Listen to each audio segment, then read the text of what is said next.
One thing I found on this rig, so if any of you are using the Gorgeous rig, watch his spine right here.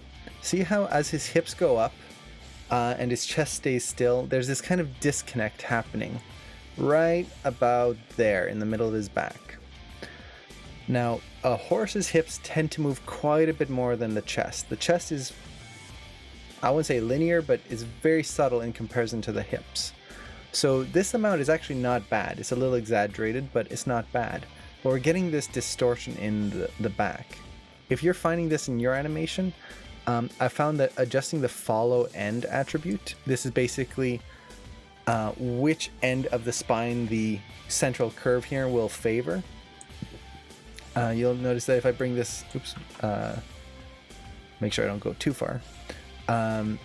If I bring this up or down,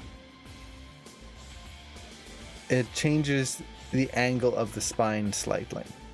So I'm just going to get rid of all the keys on there. I don't really need that many keys. And just adjust which end of the spine is going to follow. So I'm going to bring this probably up to 8, approximately. So it follows the back end, the hips a little bit more. And now that spine works a little bit better. Instead of having a kind of hitch in the middle, so let's go back to what it was, right in there, it rounds out just a little bit more, which is actually how the horse's spine works. It's got a rounder shape to it. So we get a little bit of better connection there. Now, I also did adjust a few things in the hips in the other version, which I'll show in a little bit, but I did that. The next thing that I did off stream was that I did the shoulders, the hip, the back here. I also tweaked the head. So the way I approached the head was I originally wanted to animate this horse's head much lower. When a horse walks, they actually walk with their head kind of down here. The head can often actually be lower than the shoulders as they're walking. So I wanted to try and lower that. However, this rig, the skull of this rig is not really lining up correctly for a horse's skull. The connection you can see here at the back is more geared towards a human. We kind of want a nice flat line right there. So I tried to get that in here, but no matter what I tried, it would just kind of give this little divot right there. And also the way the neck attaches to the chest wasn't really giving me what I wanted. So it should be a little bit more like this, but again, this should be a nice flat right across here. There shouldn't be this round bit right there.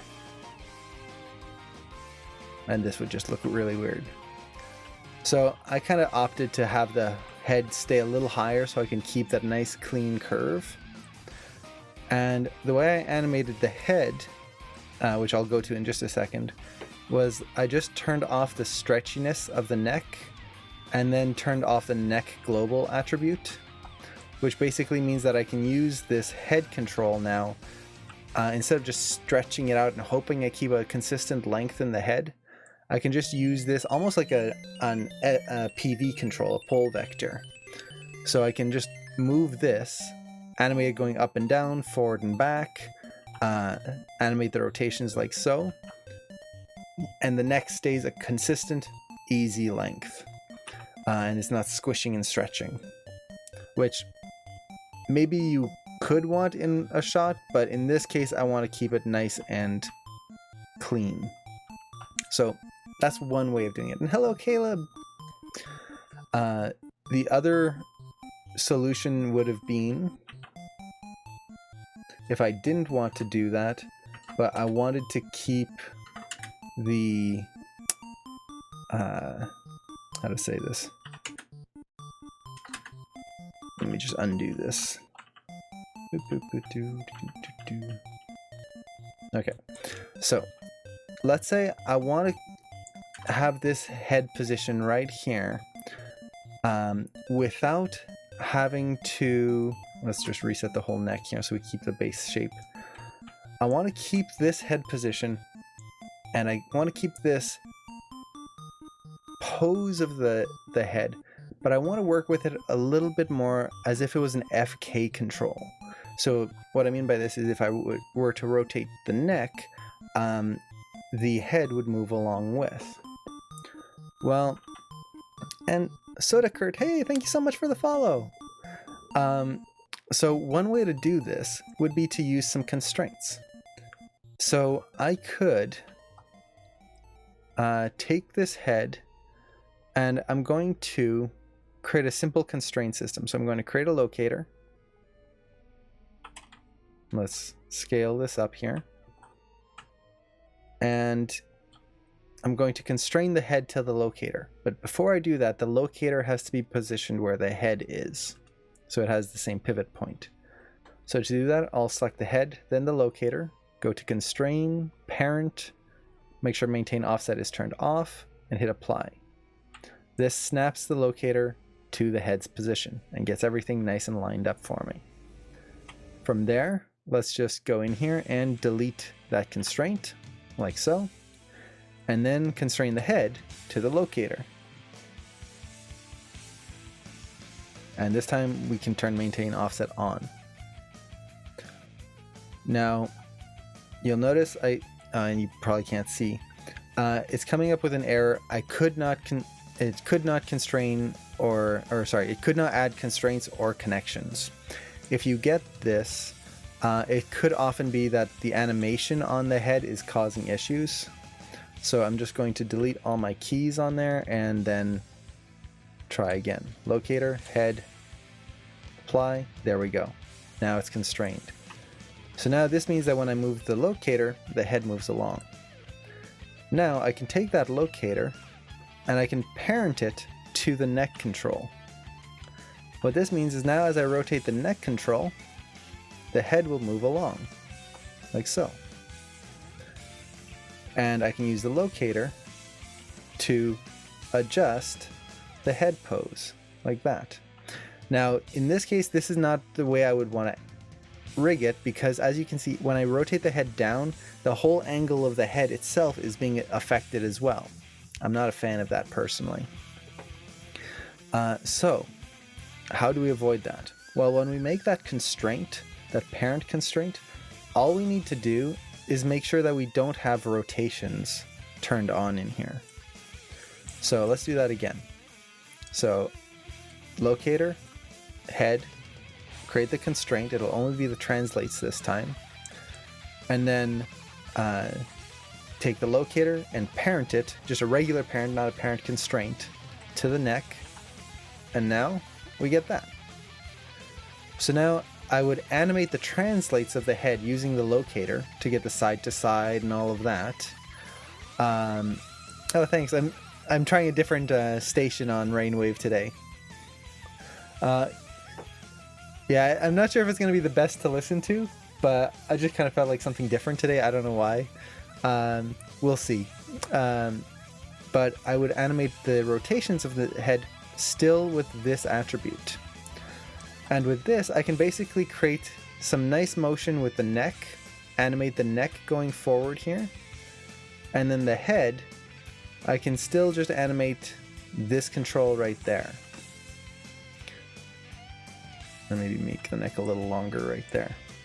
So this would be one way that you can set it up and create a little bit more of an overlap method right there.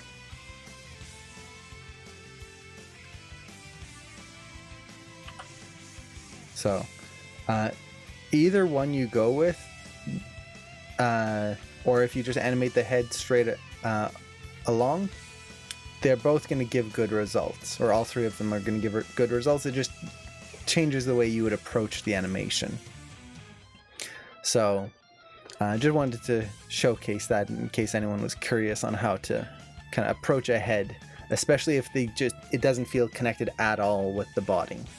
And this is usually very helpful with things like dragons or creatures like that, where you really don't want the head to just float off and do its own thing. It should be leading the body in a very specific way.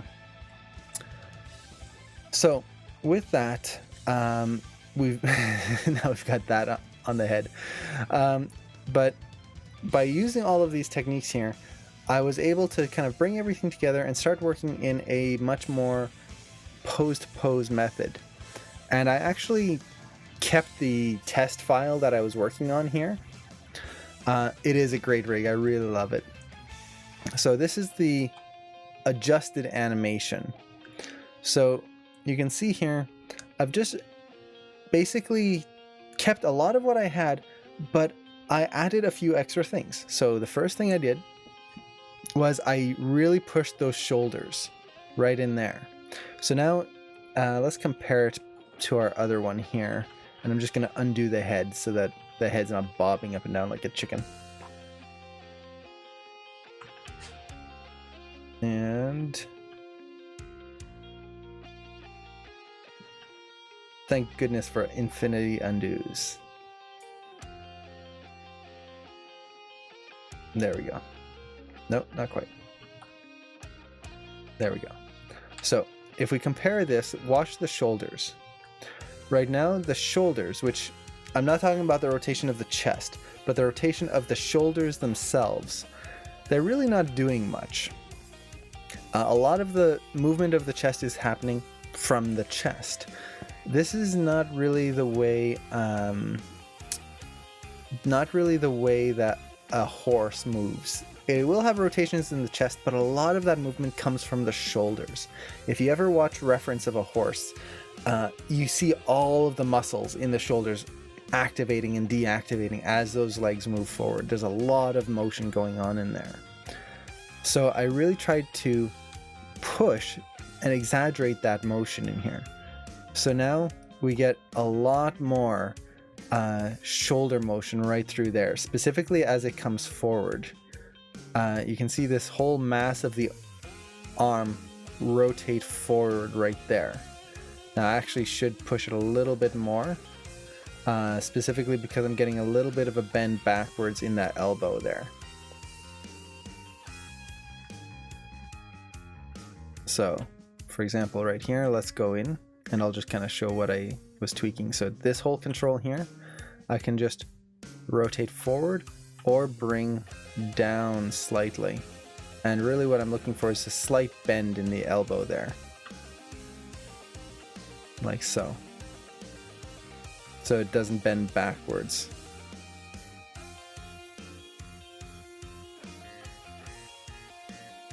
There we go.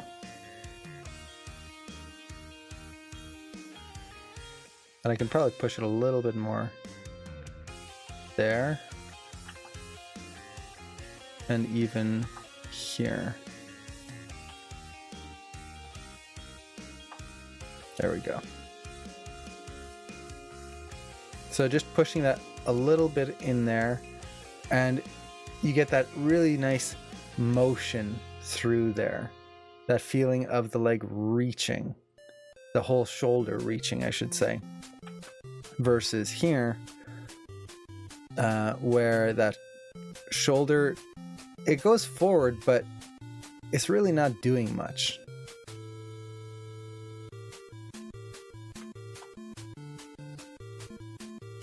So that is definitely something that is worth pushing. And you can also push this control as well.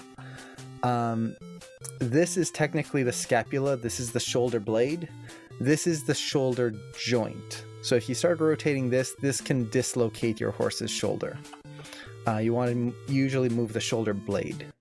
Is this rig in AM? No, it is not. This rig is a gorgeous rig. If you type in !rig, it'll give you a link on where to get it. And I believe this rig is $15, but it is a really solid rig. I definitely recommend it. Especially if you want to practice doing a quadruped or a horse walk. It's great. Made by an AM alumni? Is it? It could be. I'm not sure. You ready to critique my dinosaur animation this Friday? Oh, definitely. I'd love to check out a dinosaur animation. So let me actually see here. So, oh, same guy who made Overlord? Nice. So let's see. Let's see if this command will work. Overlapper. Overlapper? I'm not sure I know of the overlapper rig. I'll have to look that up. Let's see, that command should work. Interesting. It did not. I'll have to double check my commands here.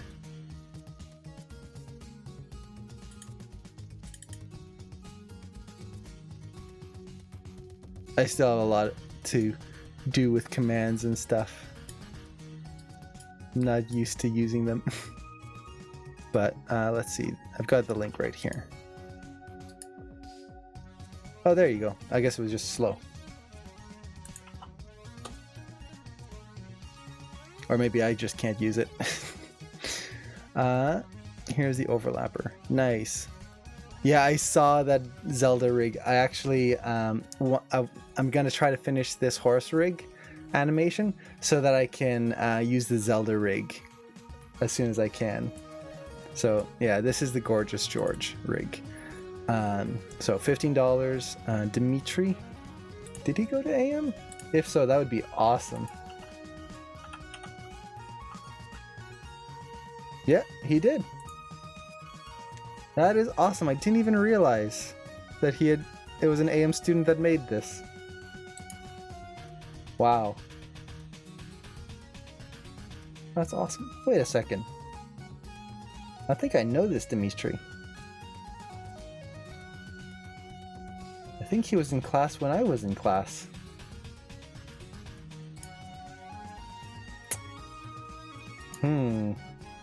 His face looks familiar. Oh, that would be awesome if this is the same Dimitri I'm thinking of. Yeah, and the Zelda one is free, which is really cool. Now I'm curious about the Dimitri. So yeah, I did a whole pass on the shoulders, really trying to push the weight in those shoulders and have them react to the body and the legs kind of pressing down here. The other thing I did was I just adjusted the hips a little bit to have a little bit more of a sharpness to them. Horses' walks, especially the hips, don't tend to be super smooth. They tend to kind of have a jolt to them. So I wanted to get that in there a little bit. I also reworked a little of the spine, and then I added some head animation. So I just used the head control here as kind of a PV, and then added a little bit of rotate X based on what I saw in the reference, and then just copied the animation from the chest to add in the other rotations and translations. And how do you fix the near far clip plane so that the image isn't fuzzy again? You just click on your camera icon right here. This will select the current camera that you're looking through. Go into the attribute editor and you'll see it right here. Near clip plane, far clip plane. Usually you should only have to set it the near clip plane and increase it. So by default it's 0.1. Try setting it to 1 and that should solve the issue. And set image plane under attribute editor 1. Yeah, so it's the near clip plane.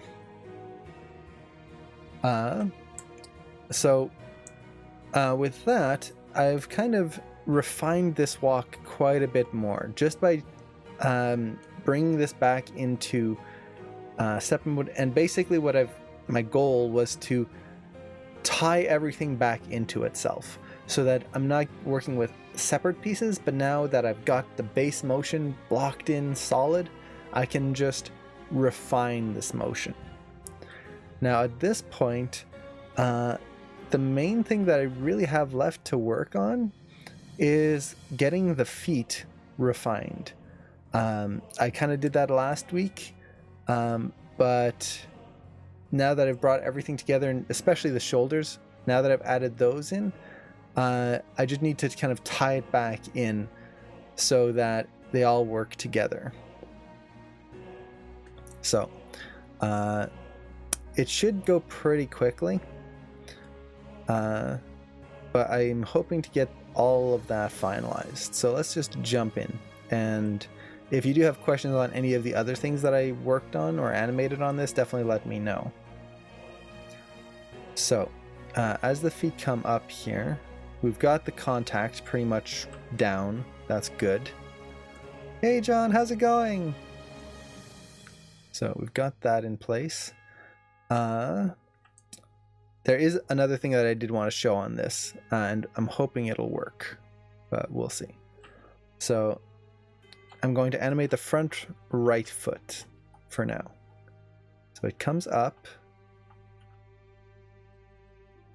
And the main thing that's not quite working right now is this, the fetlock right there. It kind of stops right here, which you can see right there. So I want to push that and not have it stop and then pop forward. More like that. So it comes forward. Leg comes up. And then here, I need to really try to sell the weight of this fetlock coming down. So I'm going to try and push this so that we get a nice straighter line between the fetlock and the hoof.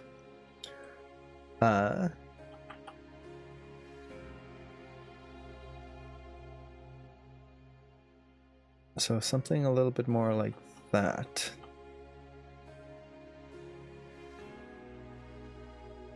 And now when it contacts, we get the nice straight.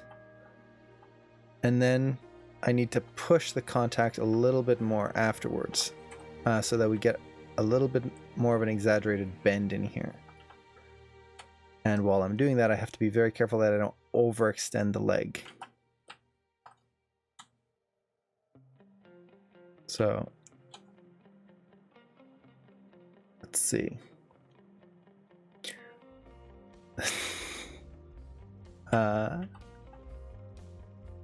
So contact here, and then on this frame, let's see how far we can push this without busting the leg. Yeah, something more like that.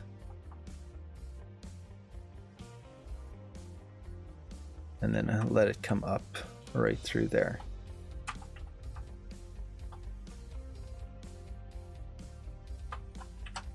So a little bit more like that. So it creates this extra little bit of a hit right in the fetlock. And from a distance, we really shouldn't see it too much, but we should feel it. Now there is a little bit of a pause right there. Let's see if we can clean that up. It's right here. And I don't mind us slowing down, but I don't think we need that whole pause that I had right in there. What's this from? Metroid. That's why it sounded familiar. So maybe a little bit more like this.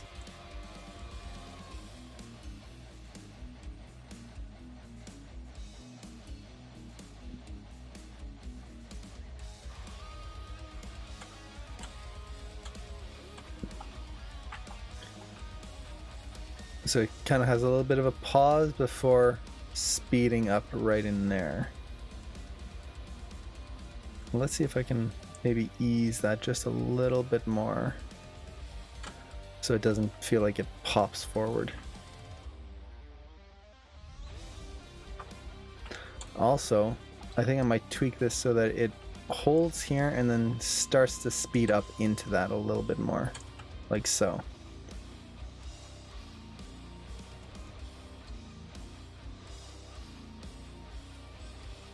Yeah, that should be better. Okay. Now there is a little bit of a knee pop right here, which is the next step in the cycle.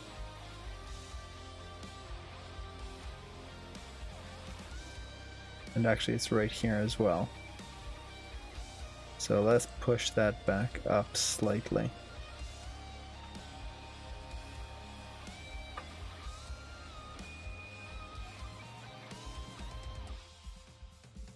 There you go.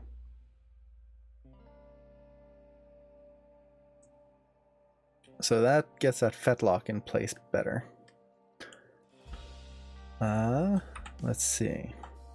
What else do we need? We've got this nice slide in slightly. Fetlock comes down, starts to come up, pulls the hoof up, and then the hoof comes off the ground here. Now I think on this frame, let's see.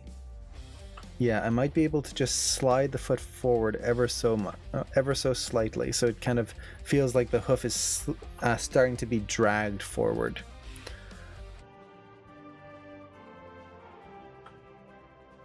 What is going on here? Whoop. Yeah, look at that. And it just steps through. If I kept on going here, let's see what happens with that foot. It should be twisting like 90 degrees at some point. Yeah, pretty much.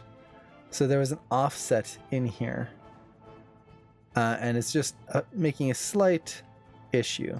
All I need to do, go here at the end and flatten that key. 0. Boop. Done. That's fixed. And this is why I personally like to use curve with offset in the infinity curves. So a lot of people, and this is what I used to do as well, I would use the infinity curves with offset for anything that I wanted to continue. So this would be the translate Z, for example. And then for everything else, I would just use post-infinity cycle. Like that. And that way I know that that curve is going to cycle perfectly. And it's not going to go up or down. Which is nice. But if I look at this, I might not notice that the last key and the first key don't match up. Dang it. Now there's going to be a pop in my animation. A tiny little pop. And sometimes it is absolutely tiny. But if I use cycle with offset and zoom out of my graph editor, I can visually see that this curve should be staying flat, but it's going up at an angle.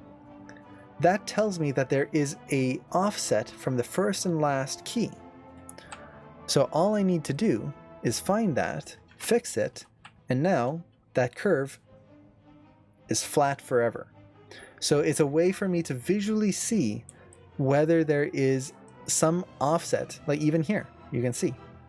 This is odd. Why is this going at an angle? This is not the translate Z, the forward motion. This is my rotate. Well, what's going on? The first key and the last key are not the same. So, equalize them. There you go. Now it's flat. So it's a visual kind of course correct for me. And I can just quickly select any control and see whether I've got an offset that shouldn't be in there.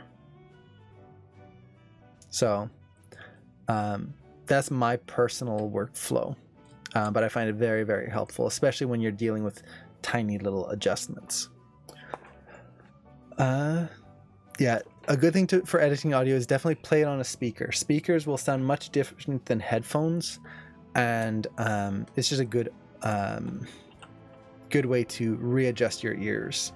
And I'm doing well, Sunflower. Had a good night's sleep. Got a bunch of projects in the works, which is always exciting.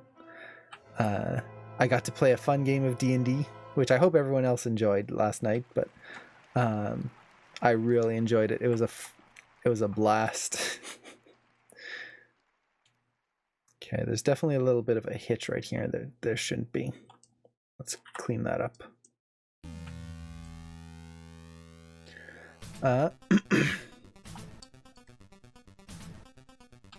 Let's see.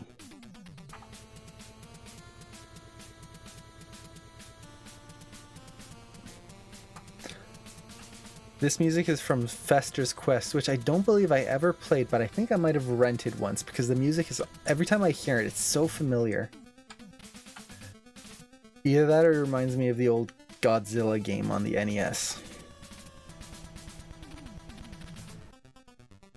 Okay, so one thing I want to do here is the fetlock is not moving down at the right time. Did you get the recording working? I would like to see the rest of the game. I did not get the recording working correctly. It still didn't record the other players' voices. For some reason, everything is working. I can see the output coming out from Discord, but when it goes to record, it just doesn't record the Discord audio. So I'm not sure what is going on there. I'm probably gonna have to do some testing with Cameron before the next game, because I want to capture these games so that you guys can rewatch it afterwards. I'm not into animation, but it's cool to listen to your stream while working on some environment art. Nice! Oh, environment art. That is awesome. That is... I'm not very good at drawing, but environment art on top of that is something I've never been able to wrap my head around. It is... When I see people like just draw an environment and it's like, poof, there it is. It's this beautiful landscape or this new world. It's like, how did that happen? How did you go from just shapes and then it's all trees and buildings, and it's just so cool. I'd love to try and do that one day. Oh, and I definitely need to adjust this. The translate, it just stops and then goes straight down. That is not good. Do you and your brother work on projects often? As often as we can. It's getting rarer and rarer as time goes by, simply because we're always working on a bunch of different things that kind of takes time away from working on, for example, our own projects. But there are a few different things that we're working on currently that we're hoping to get underway soon, and I'm super excited for it. I am drinking water even. It looks like my bottle's empty, but this is because I actually drank some of it today. So yay! Time to change habits and get better ones. Ivan Earl, he was a background artist for the old Disney films. Ooh, yes, I'll definitely check that out. Let me type that in before I forget it. Ivan. Nice, thank you. Oh, yeah. Here, I'll just share my screen for a second. So, these. That is so beautiful. See, this is the stuff I have trouble wrapping my head around. Making this landscape of different shapes and these compositions is just fantastic. Oh yes, and we do have links working again, by the way. Finally, it was about time. I was getting so tired of the links not working for everyone. Okay, so the thing I need to do here is this fetlock is not dropping correctly. It really needs to kind of drop here and get a nice solid press down. So straight, a little bit of a bend, and then drop.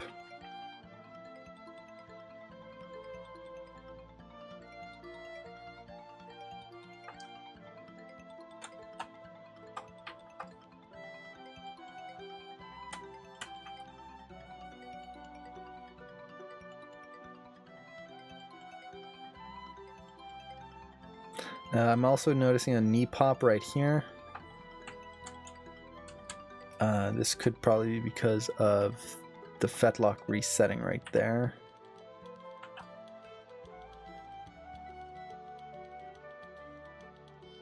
Not really.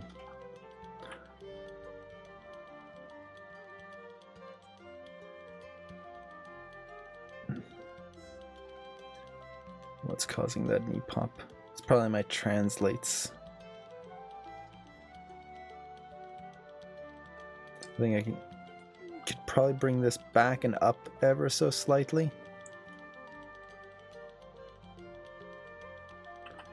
Either that or I could push the shoulder.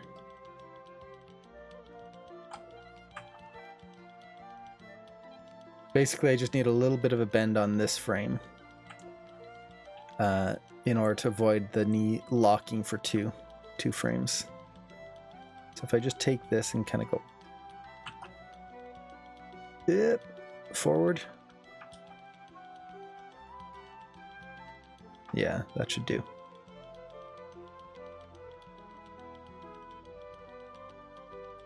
Yeah, that's a little better. Still a little bit of a pop. Let's try bring it back just a hair. No, that's not going to do it. Up. Let's see. Lathius Letcher is also very good. He did stuff for Disney. Nice. I believe Letcher was also the concept artist for Zootopia. Oh, nice. Yeah, it is. This is Final Fantasy for Celtic Moon.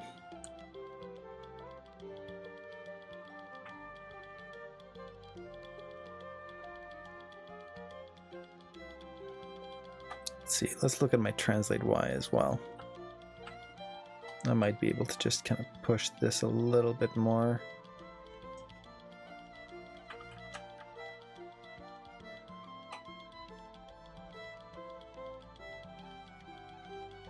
Just get a little bit more of a solid hit right in there. Horses tend to be a little stompy when they walk, which it means that when they step on your feet, it really hurts. And I know that not from personal experience, but from familial experience. I've been told many stories of having horses and cows step on people's feet. It doesn't sound like fun.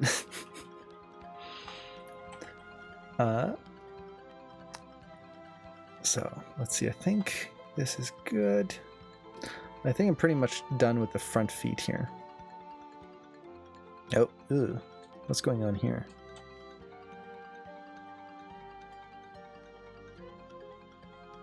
That should be nice and simple right in there.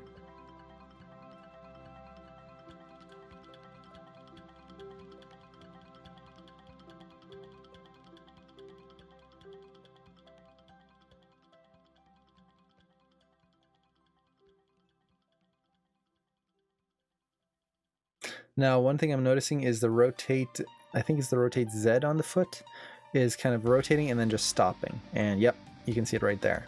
It rotates up and then just kind of crashes down over one frame. Let's fix that. Also, there's an offset, it looks like. Nope, no, it's good.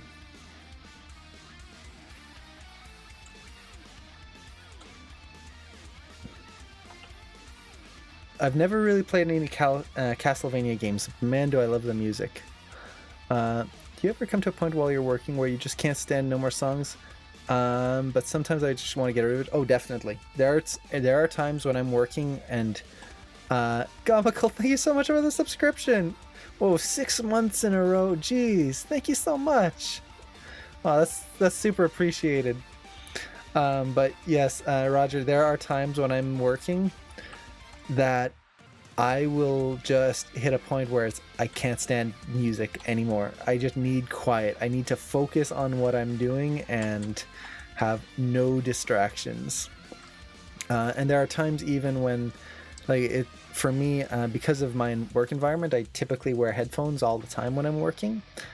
I think it's time to update the subscriber post screen. Yeah, I definitely need to update that. It was supposed to be automatic, but it's definitely not. There's a lot of things that don't seem to be updating on that. There you go. That feels better already. But yeah, there are times when I'm working and suddenly I can't wear headphones anymore. The headphones are just so annoying. Let's see. I'm going to just flatten all of this out. Make sure there's no extra slidey bits right there. Just have Sir Fuego dancing. Oh, that would be awesome. Just have a little post screen where Sir Fuego is doing the Mario. That would be awesome. Time to get Cameron working on something new. Me and Sin still be the king and queen of this stream. Oh, now you're taking over the streams too? Although it is technically true, you are the leaders here in terms of watch time. So you have earned your title.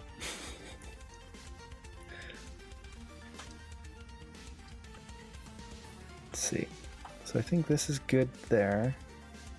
Let's double check the rotate. Yeah, same thing here. For some reason, it looks like I ended up getting a slight offset in the curve. That's better.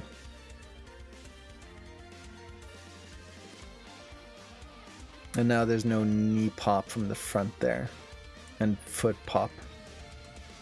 There's still a little bit right here, though. And this is... oh, and Zarkanos, thank you so much for the follow. Thank you so much. I really appreciate that. I got tongue-tied there. So what's happening here is I'm switching from... you can see my controls, they kind of swap. So I'm going from rolling off the ground into just being off the ground completely. And there is a little pop that is happening right here in the angle of the foot. So you can see how the foot is this way, and then it's just kind of... Let's see if I can find a good angle for this. It's popping ever so slightly. I think maybe we can see it from the front view. Yeah. It's suddenly a little bit more forward. I'm just going to take that and push that a little bit more right there. And then let's work out of that a little bit more. Yeah, that's better.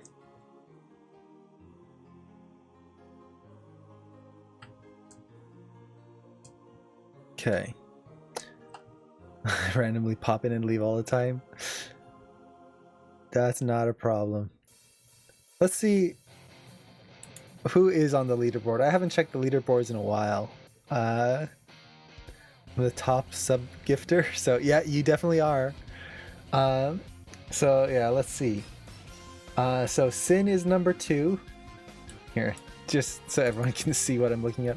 So this is the leaderboard. So we've got Sin at number 2, Daniel at number 3, Commander Root number 4, A to the J, definitely Greg right there.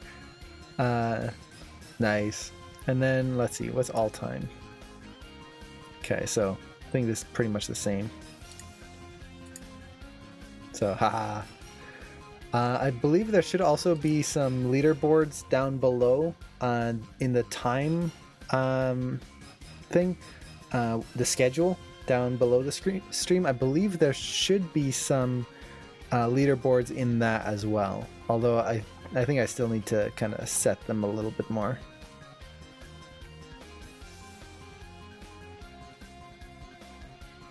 I think what's bothering me right here is the translate X. It steps out, so the hoof is going outwards here as it's peeling up, but then the very next frame it comes inwards. It should be still going outwards slightly. Like that. And then even here. This definitely needs to hold a little bit more. More like this. Yeah, that feels better.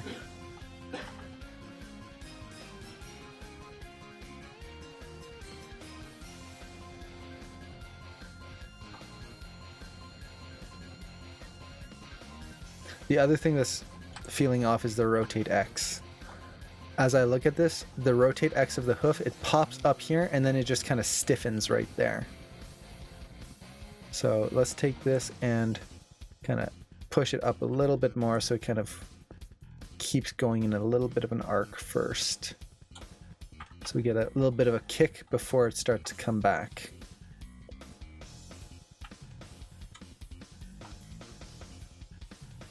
Yeah, that's better. I'm going to get started on my Toon Boom animation stream now. Nice! Excited to see how this turns out. Also, your critique was super helpful. Oh, no problem. Definitely let me know how that Toon Boom stream goes. And if I have time, I'll try to jump in as well. Depending on how long you're streaming. I love seeing any animation streams, or especially 2D animation. It's so cool. One day I'll get there. Okay. So I think that foot's pretty much done. Let's quickly get this one up to snuff as well. So same thing right there, rotate X.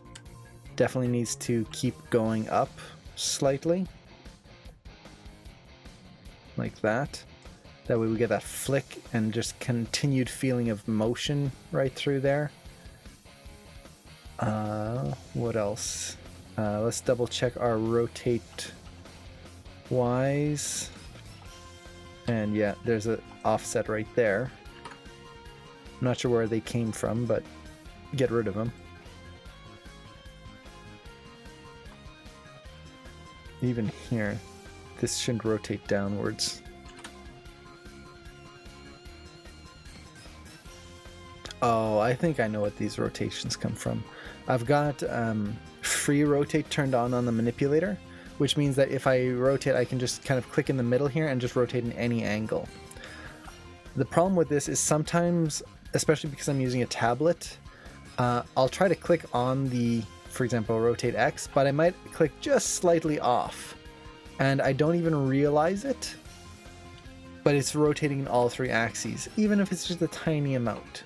So that's probably what gave me all these little offsets here. It's not a big issue, but especially when you're dealing with a cycle, you want to make sure that they don't kind of create a little bit of a problem. I've been following since February 1st, 2018. Yeah, how is it? Are we really going to be going into year 3? Is it really year 3 already? That can't. Just 1 year. I started in 2018. No, wait. Is this... Are we in year 2 or in... Yeah. I think we're in year 2 already. Jeez. How has it been so long? It's only a year? Did we? No. Did we just start last year? No, we didn't start just last year. It was 2017, I think. Oh, geez. I'll have to look back at my records. Let's see. You can win next time, Sylvia, and have the place a day after now. Let's see. Maybe it's a ridiculous question. When you animate, what is the rotation mode you use? I use the mode world, but after when the body is bent, biped with Stewart, for example, I use the local mode or gimbal for the arms or the head. I use whichever mode is most beneficial for that moment. So, for example, let's say I've got this foot on the ground here, but it's coming up, and I'm noticing I've got a rotate Y right in there. Okay, that's fine. But let's say I've got this here, and I want to rotate the hoof on the ground. And actually, I'm gonna go to an extreme pose here. So let's say I am over here, but the hoof is positioned like this. And I want to rotate it so that that edge just goes like this. Well, if I stay in object mode, this is not going to work. I'm going to be fighting all of these rotations. It's going to be a pain. So I'll just switch to world mode and then rotate it for what I need. But let's say now the foot is up in the air and I want to just kind of give it a little bit of a twist based on its current rotation. If I'm in world mode, let's find a frame that's going to show this like this. This might not be what I want. I want to rotate it kind of as if you hang your wrist and you just do this. Well, none of these rotations are going to give me what I want. So I switch to object mode and suddenly, there you go. I get that. So it really just depends on the situation.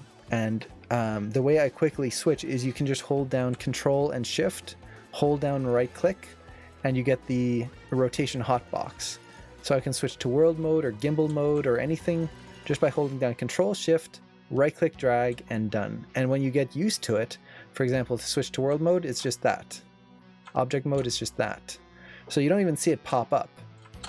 I just know that world mode is to the left, object mode is up left, and gimbal is to the right. So if I need to switch to gimbal mode, there you go. And I can double check that right there.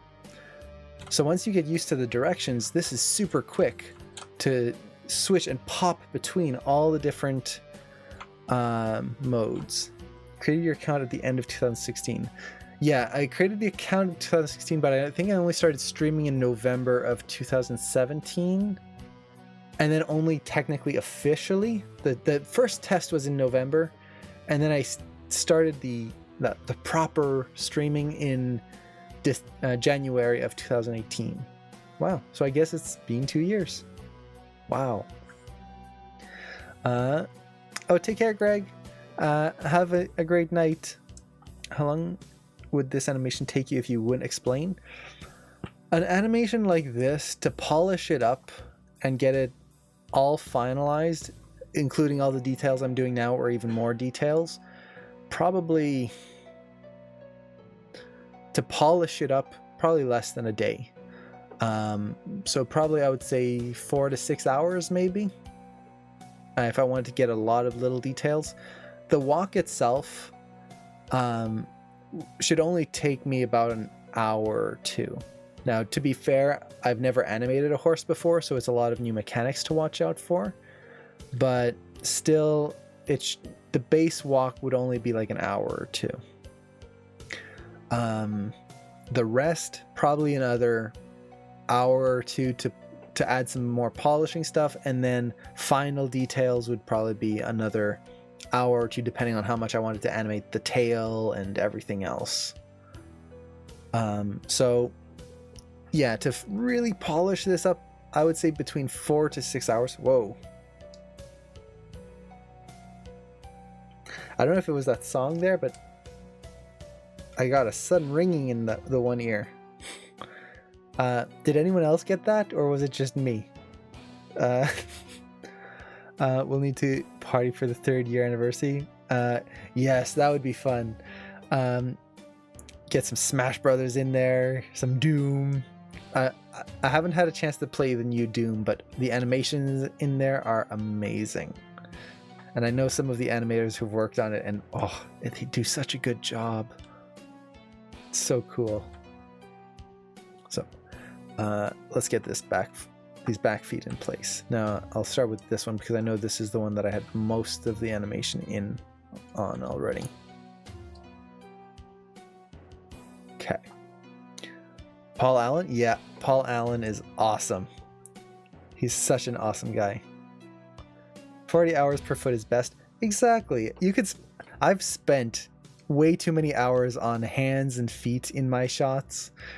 It's one of those things that once I get started in them, I really like animating them because you can get so much detail and life into a shot just by the little things of, like, for example, how this fetlock, how is it going to start moving up here? Is it going to pop up? Is it going to ease upwards? So many choices. And it can change the entire attitude of your animation.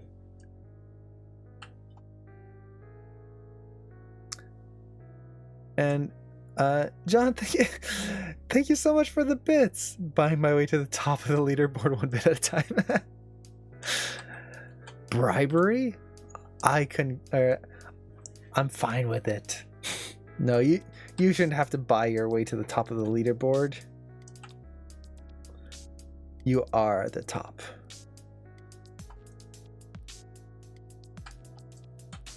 Let's see.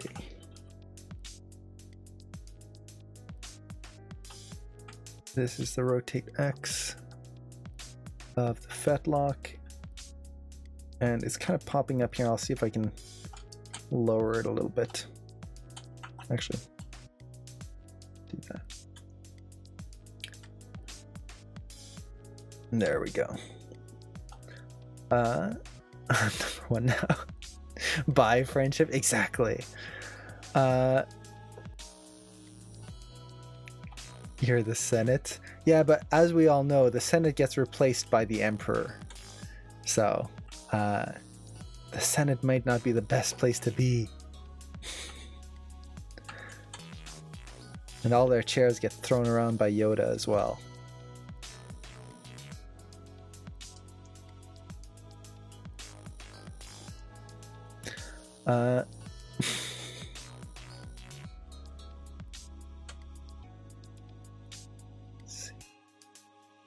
Comes up. I'm not a fan of how it kind of hits right there and just stops. So I think I'll just tone this down a bit right there. Yeah, that feels better.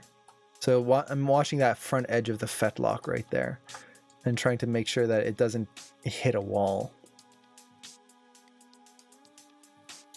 Now as it comes down, contact, it comes down a little too fast right there, I think.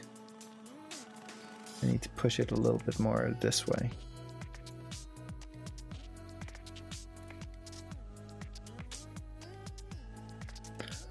I'll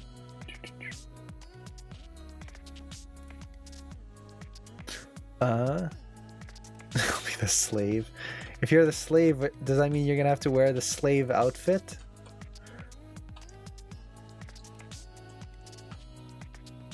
Might be fetching. What is your goal? How do you stay motivated? That's a good question. Currently, my goal and this is kind of a broad goal, but my current goal is to help as many people as I can. And this might seem like, kind of a non-answer, but honestly, it's kind of the main focus that I have right now. Right now, because of the way things are for me, I don't really have the opportunity to go and work at a studio and move wherever I want. And where I live currently, there are really no studios to work for, although some are opening up, which I'm keeping my eye on. But because of that, I don't want to waste my time and just kind of wallow in despair, going, oh, if only, oh no, woe is me, I wish I could animate or do something else. So instead of doing that, my goal is to make sure that I can help anyone else get their dream or their goals and achieve them. I want other people to be able to do what I currently am not able to. And one day maybe I will be able to. But until then, I don't want to just sit idly by while others are trying to get their dreams and succeed at their dreams. And if there's any way I can help them achieve their dreams faster, then by all means I'm going to try. Whether it's just giving some advice, giving a critique here and there, or whatever it is, doing these streams. If there's some way I can help someone get to their dream job, then I'm going to try to do it. So for me, the way I stay motivated with that is one part kind of watching the people that I help actually succeed. That is always super inspiring to me, to see people go off and achieve their dreams and work in a studio that they've always wanted to work in. That is just awesome to me. But additionally, let's see what other things keep me motivated. Watching cartoons, as silly as that might sound, that's super motivating to me. I love just sitting down and watching some cartoons, watching the new animated films that come out. I love reading comics whenever I have time. Playing D&D. I haven't been able to play D&D for a long time, but I've finally gotten some groups together, and that has been absolutely magnificent. I've been having so much fun just playing D&D with everyone.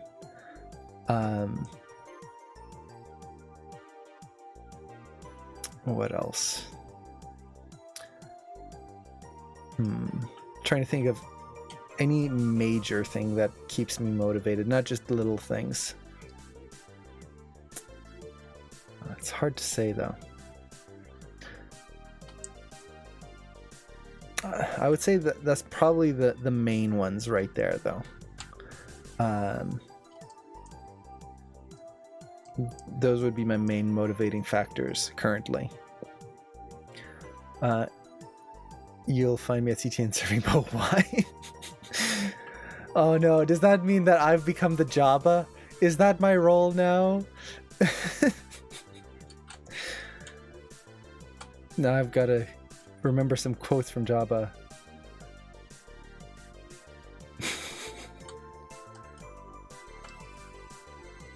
All I remember is the laugh. I can't even go that deep. That super deep throaty laugh that Jabba does. Creepy laugh. Any chance can I ask you how you would approach a particularly complex constraint animation? Oh, definitely. Now, do you have a specific constraint setup in mind, or just kind of in general? So if you've got a constraint situation, how would you approach just kind of getting to it in the first place? Let's see. Yeah, that's better. The foot right there was not behaving the way I wanted it to. I wanted to ease a little bit more.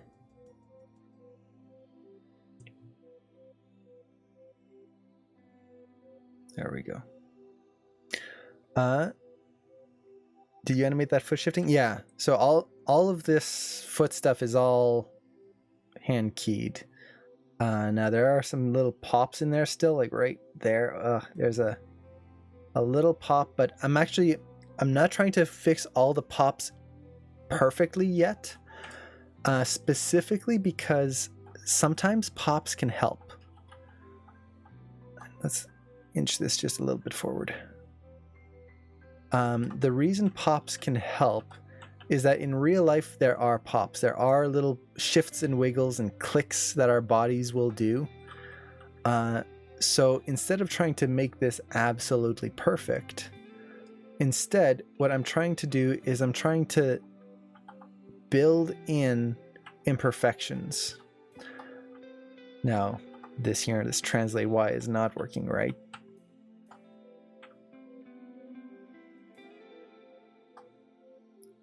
So let's bring that up. That's better.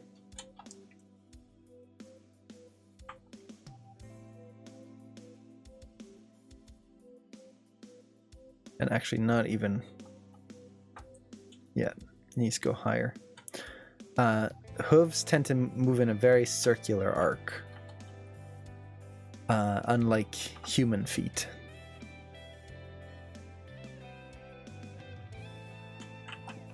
Let's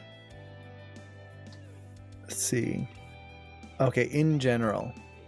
So, in general, without going into a specific constraint setup, if I had to deal with a very complex or potentially complex setup, one that is constraints turning on and off, doing all sorts of random things, the first things I would do, it would be twofold. First, I would do 3 steps. First, I would plan it out. I would write down or draw out in simple things the whole constraint setup. So for example, if I had my character picking up a stack of books, let's say, with one hand here. So he's picking up some books, and the books are here, stack of books. Okay, I've got this moment in my planning or in my reference. How would I do that? I would, most likely he's going to be grabbing this. The book is going to lead his hand because it's a big stack. So I'm going to have to create a locator, and I would just color coordinate all of this. So there's going to be a locator in here, and I would need to constrain his hand to the locator and parent. So constrain the locator to the, or his hand to the locator, parent the locator to the books. And I would just do this. I would just draw out, I know I keep missing the garden pause streams. I so want to watch one. I would do this, and I would just draw it all out. When I have to do a constraint switch, so for example, he takes this stack and moves it from one hand to the next. Okay, how would I turn those off? And I start to try and think of all of this early on. Then I will block out my whole shot with no constraints. This is usually for really complex setups. I will try to block it out with no constraints and just kind of position things where I need them to be. The reason I do that is you never know when things might change from your reference. So I'll keep in mind what steps I'll have to do, but I won't do them. I'll just animate as normal. Once I have my main blocking pass done, then I'll reevaluate whether all of these constraints would work or if I need to change something. Now, the reason I think about it twice, you could technically just block out the shot and then do the constraints then, done, and plan them out then. I like to do it twice because once I do it here, it gives me a chance to go away, I'll block out my shot, and then I come back and I can notice, like, why am I doing it this way? Maybe if I did it another way, it would be way better. It gives me time away so that I can either look back at this and go, yep, this is what I need to do, or what was I even thinking? Why would I even try to attempt that? So it gives me kind of a second layer to to analyze and avoid potential mix-ups. Because for me, when I'm doing a constraint system and setup, I want to do it once and not have to do it multiple times, because especially when you're doing a complex shot where there's going to be a lot of constraints turning on and off, it's going to be a nightmare if I have to deal with trying to edit everything at the same time. So I hope that answers your question somewhat. I know it's kind of a vague answer, but that is usually my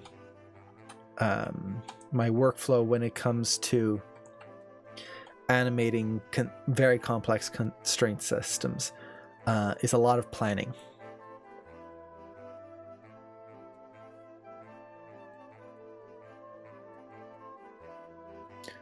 But I have a specific scenario I would like your take on. Oh, definitely. If you have a specific scenario, let me know. Okay. Now, this other foot here, there's definitely a pop in there. So let's get this solved. So it comes up. The fetlock is the first thing that is definitely not working correctly.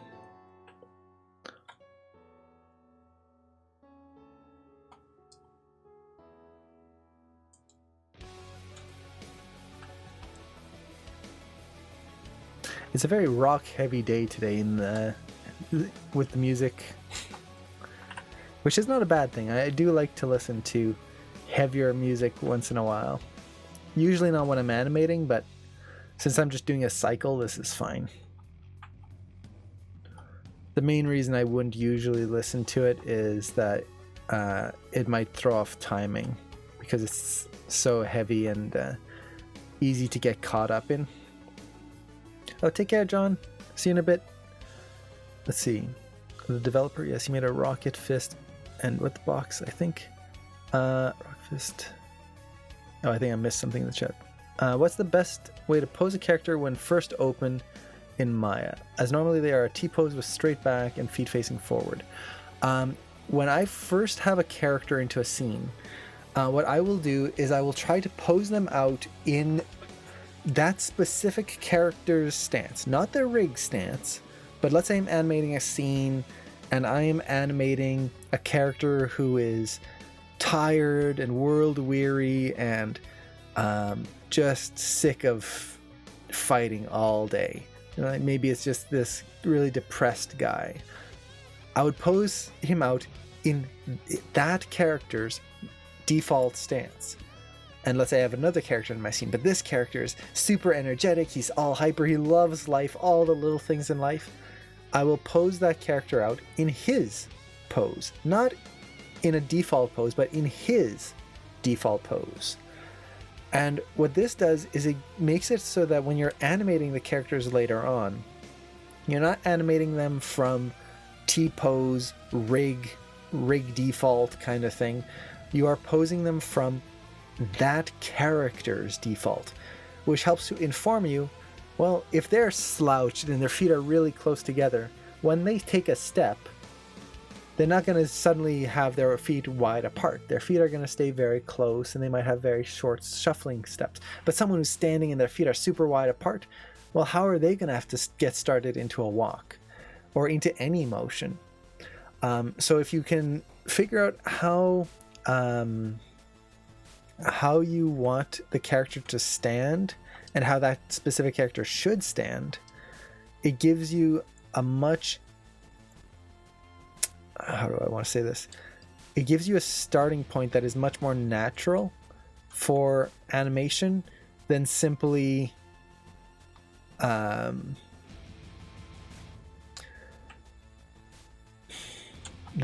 just kind of posing them out in some random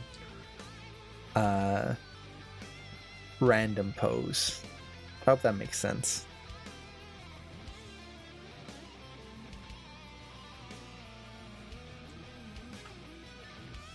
Not that I wanted you to change the songs, just asking, have you ever played Ori and the Blind Forest?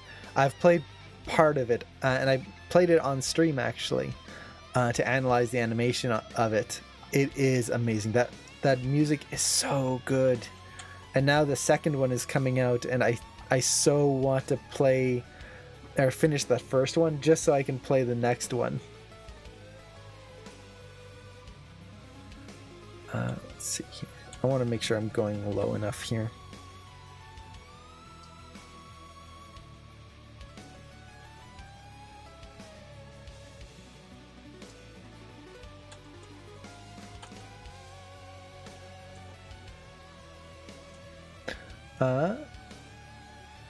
I'm dreaming about the next one. Yeah, Jason Martinson worked on the second one. I know. I talked to him a little bit about it.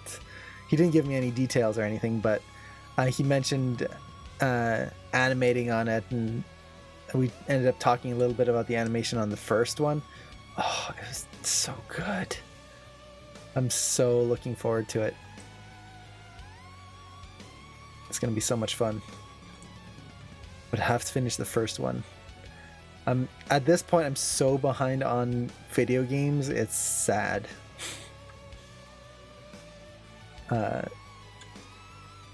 I still need to play the new Luigi's Mansion that came out, and Luigi's Mansion is one of my favorite games. I know it's not really the I don't want to say the greatest game, the original, because you basically had one song in the whole game. But there's something about that game I just love. It hit all the right notes for me. Yeah, formatting doesn't get saved in Twitch chat, unfortunately. That's not a problem, though. I'm not as good as I would love to play it properly. We're all behind, but I'd love to play the first one as much as I made it possible. Nice. So what I'm noticing here is, you notice how I've got 7.00 asterisk in my timeline right there? For some reason, this frame is acting like there's double keys on it. So I'm just going to go in here and delete everything in my keys and basically redo them.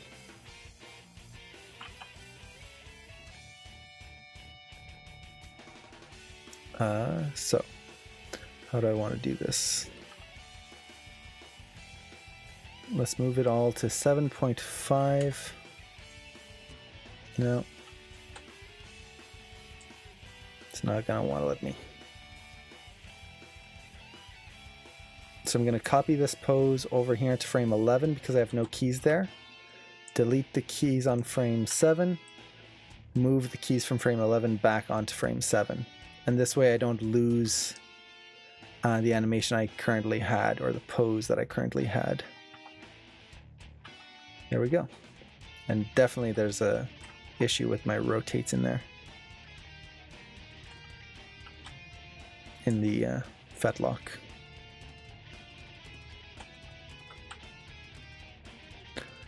Let's see. I'll go to sleep. Thanks for listening. Oh, take care, Fabian. Have a great night. I saw you online right as I was heading out and just had to get your advice because it was bugging me. Oh, take care, Pion.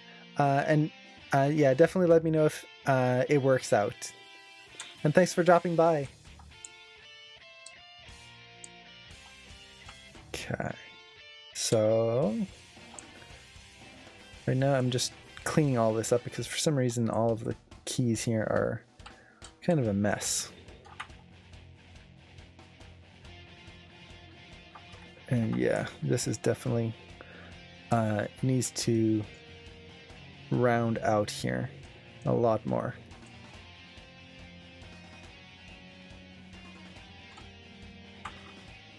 So it comes in and right there, that's kind of a hitch. So let's push that.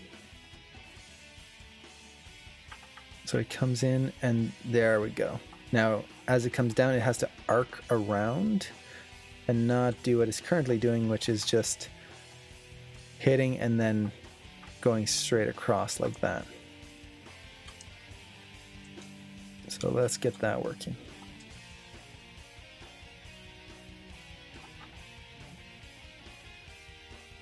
There we go. That's getting there.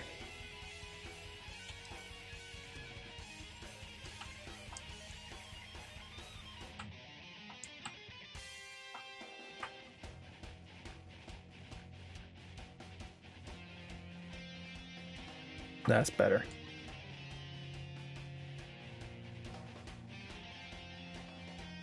Still a little bit of a pop right there, though.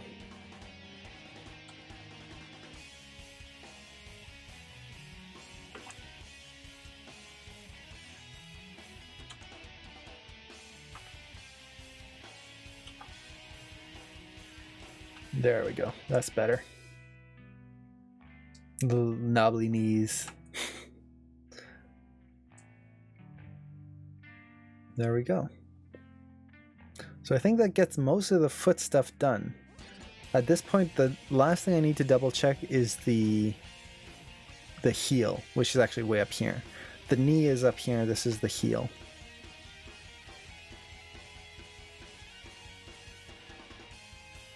And basically what I need to watch out for is that it continually moves forward.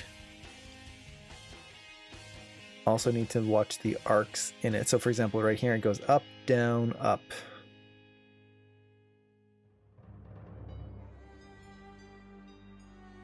So I think I can just take this and push it down slightly.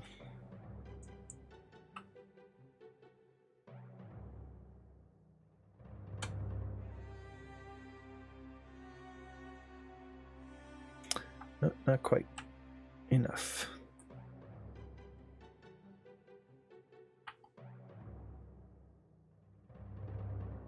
Hey John, how's it going?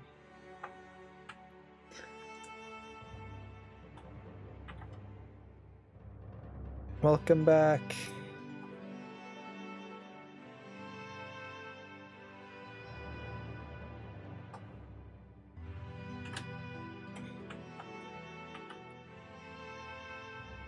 There we go. Not quite.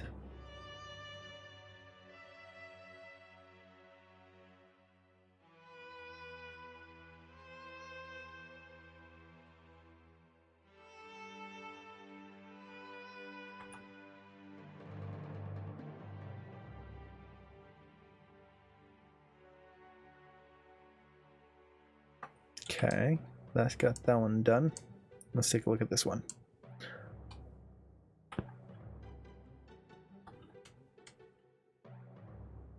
Heel comes in.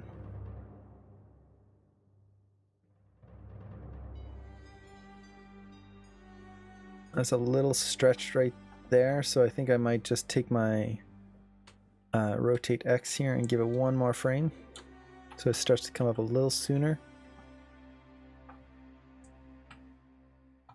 And let's just make that a little bit slighter.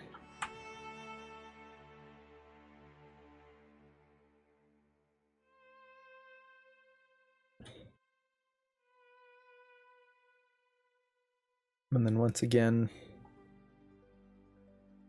try to avoid that heel popping the way it is right now.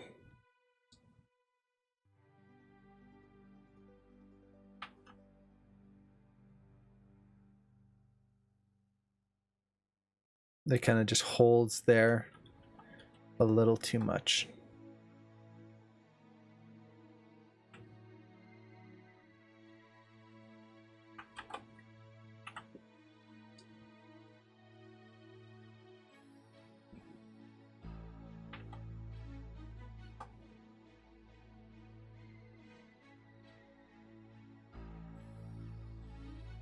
And pops up too much there. So let's grab these two keys.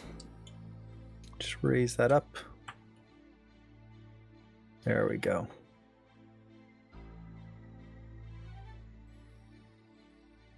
Now I think it's kind of coming down at a straight angle, which I'm not a fan of. Right there. So let's see if I can maybe push it up a little bit more right here.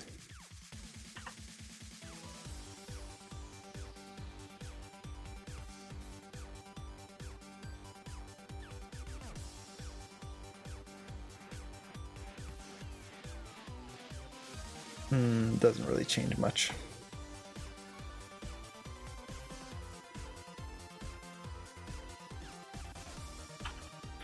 Let me undo this, and instead I'm going to try and rate this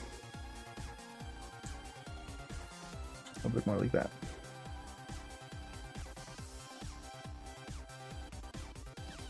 There we go.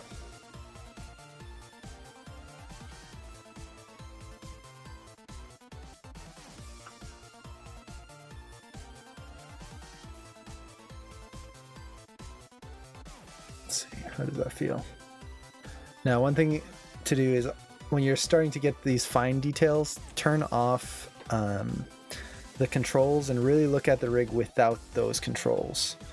The problem with the controls, and I can show this here, is if you watch the curves at the back of the feet, there is a pop happening, which is when the controls snap right there.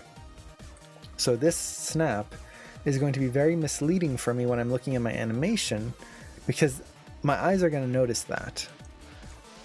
At this point, I want to make sure I'm looking at the full animation.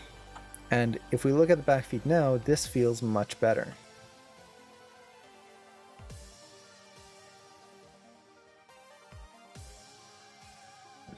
I think I'm pretty much good to go for the most part.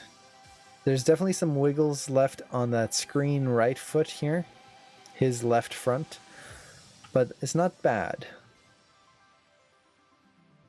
Yeah, I think I'm pretty much done. It would just be cleaning up those little wiggles right in there, and yeah, I think I'm good. Now I did change his expression here a little bit. This is one thing I've noticed with this rig, is that if you don't change his expression from the default, when you look at him from the front view, this face is kind of unappealing. It's just kind of like flat, and especially when you look at it without the controls, he's got these jowls, or what looks like jowls. It just makes him look very flat and square. It creates a straight line across the brows, straight line down the face, and then straight line from jowl to jowl. It looks like a square with a nose on it. Which, this is not something against the rig, because rigs by default, when you look at most rigs in their default vanilla face pose, they are not very appealing. That's the point. We're supposed to make them look more appealing. So what I ended up doing here was I just gave him a little bit of a brow raise to kind of make him look a little happier. I also brought his eyes in and adjusted his eyelids. So his eyelids before were like this. You can see how that makes him much more like tired, and they're angled inwards.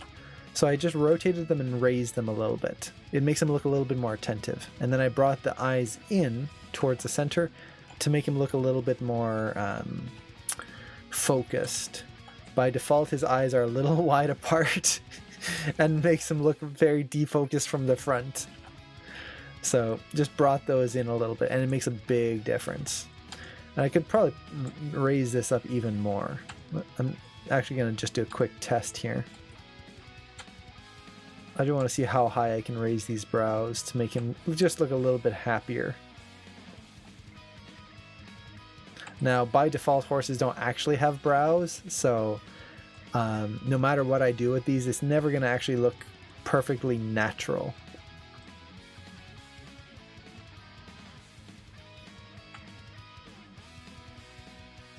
But maybe something like that. Kind of just raising that center a little bit more.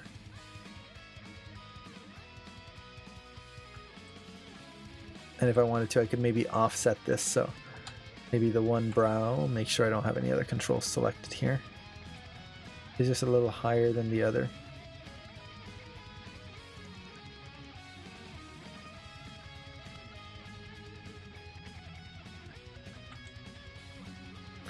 Just create a little offset in the face.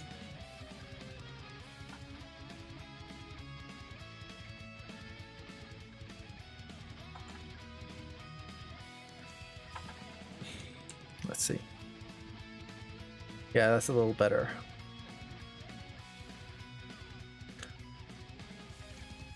And even from a 3/4 view, he just looks a little bit more interesting than this. The big thing is the eyes.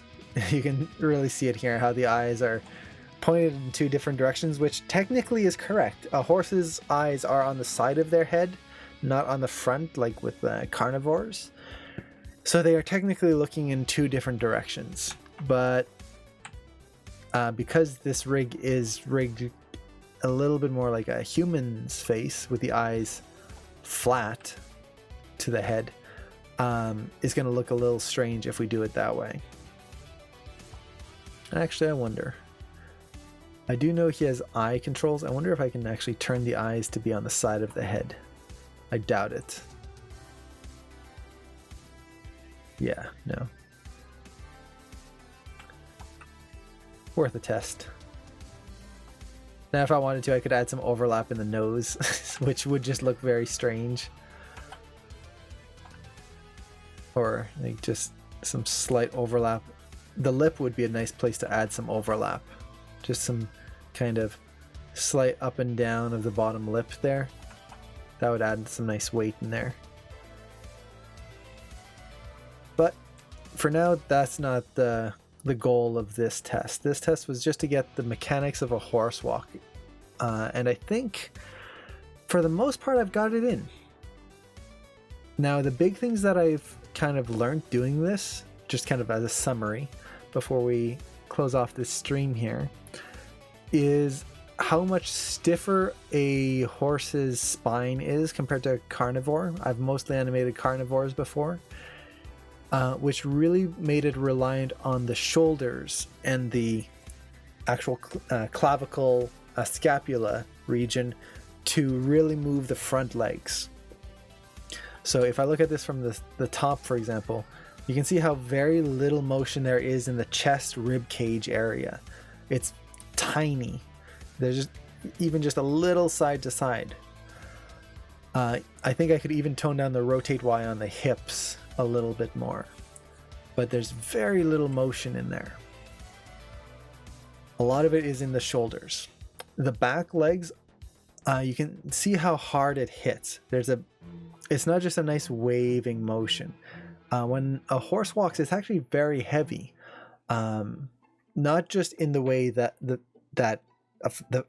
just in the fact that a horse is heavy by default, but it lands its feet heavily and really takes the weight. Those fetlocks in the feet really move a lot, especially compared to something like a dog or a cat. And this is because they are, now I forget the term here. We are plantigrade. We step on the flats of our feet. Dogs and cats are digigrade. They step on their toes, and this is they walk on the very tips of their fingers. So digigrade is walking like this. They are walking like this, like a ballerina, basically. Their hoof is basically the fingernail. And because of that, you've got a lot more bend and give that's going to happen there versus digigrade, where it's going to be mostly just a little flexation, and then plantigrade there's nothing at all. So there's a lot more movement in that part of the ankle than I would normally have guessed, especially in the back of the feet, where we get this very specific round kind of flip that happens.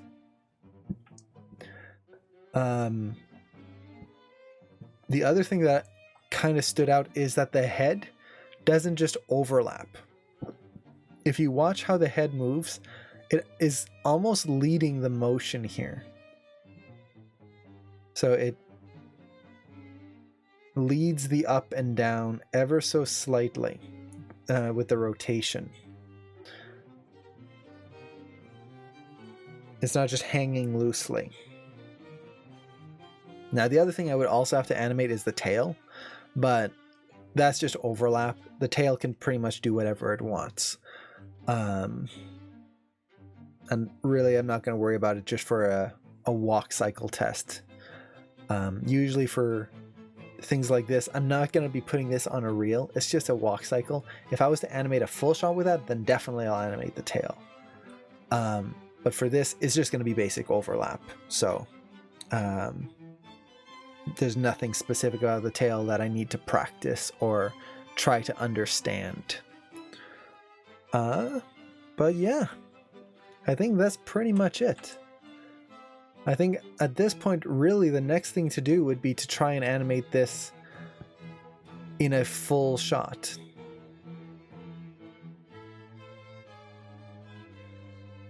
Now, one thing I do notice is that the back left foot feels limpy for some reason. And I've noticed this before, but I can't put my finger on quite why it is.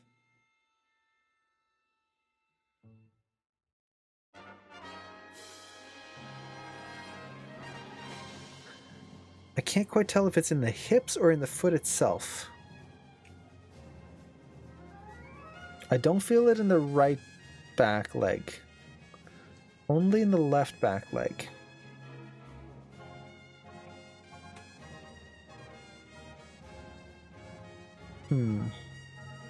That's something I'm gonna have to look into at some point. But for now, I think I can call this done as an exercise. Hey! So, I think with that, I'll just let it play here, and actually let's smooth it out too. There we go. So I think with that, we can call it here. I actually finished a little earlier than I thought.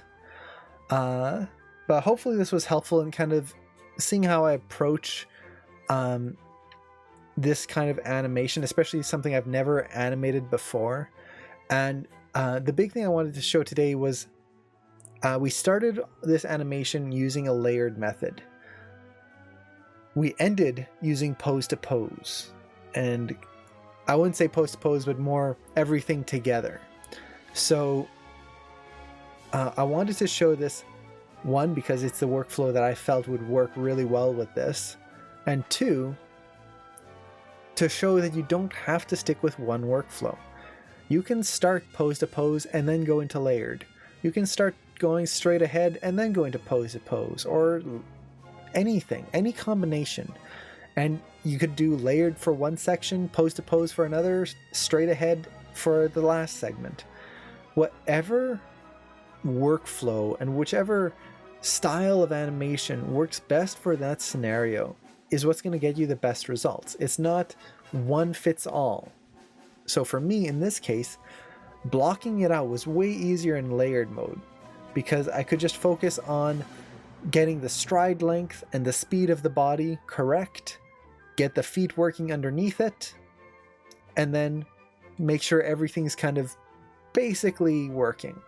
From there, I take it all back into pose to pose, and now I can focus on making sure those shoulders are really working with the legs, and I'm not having to go, okay, on frame 10 that's when my shoulder pose is, but then on frame 20 that's when my foot pose is, and trying to connect them over long gaps of time. So yeah, so if there's no other questions, I guess we can call it here. Thank you so much everyone for watching me animate this. I'm gonna have to think of what I want to animate next. I'm probably gonna try to use the Zelda rig, the new one that got released. I just love the style of it and I want to try to use it. So maybe I'll just do a quick animation test, or maybe some facial poses, see how much I can push the facial expressions on that one. But we'll see. But again, thank you so much everyone for hanging out. Thank you so much for the nice comments about it, about this this animation. I'm glad you guys liked it. And yeah, if you do have suggestions on things you would like to see in the streams in the future, definitely let me know. And I'll see you around. Take care everyone. Bye.